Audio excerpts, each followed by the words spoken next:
17 September नंतर राज्यात अराजकता माजेल. छगन भुजबळ यांनी सरकारला आता हा थेट इशारा दिलेला आहे. 17 सप्टेंबर नंतर राज्यात अराजकता माजेल असं मंत्री छगन भुजबळांनी म्हणत सरकारला थेट इशारा दिलाय. जात प्रमाणपत्र जातीला दिली जातात, समाजाला नाही असंही भुजबळ म्हणाले. तर देशामध्ये लोकशाही आहे, जरांगेशाही नाही.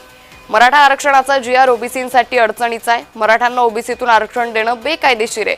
राजकीय दबावापोटी मराठा मागास ठरू शकत नाही. ज्यांना कुणबी नोंदी मिळाल्या त्यांच्यासाठी नवीन रस्ता शोधलाय असं देखील मंत्री छगन भुजबळांनी म्हटलंय. कुळ या शब्दाची कोणतीही स्पष्ट व्याख्या नाही, त्यामुळे गोंधळ वाढणार.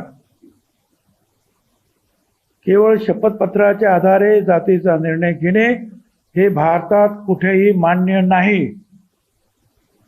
आरक्षणासारख्या संवैधानिक विषयावर अशा प्रक्रियेचा अवलंब करणे धोकादायक आहे. आणि म्हणून त्या सगळ्याचा विचार करून 2/9/25चा निर्णय जो आहे त्याच्यातली संदिग्धता दूर करावी किंवा मागे घ्यावा, अन्यथा राज्यामध्ये तणाव आणि अराजकता निर्माण होण्याची शक्यता आहे. हे पत्र आम्ही काल त्यांना दिलेलं आहे. 2 वर्ष एवढी सगळी मंडळी जी आहेत ते त्या हैदराबाद, तेलंगण तिकडे सगळीकडे जाऊन शोधत होते काय काय आहे ते.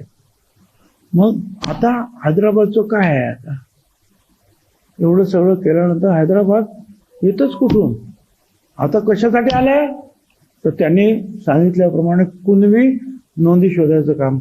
आता ज्यांना मिळाल्या नाहीत कुणबी नोंदी, त्यांच्यासाठी जे मराठा आहेत त्यांच्यासाठी हा नवीन रास्ता शोधलेला आहे असं आमचं म्हणणं आहे.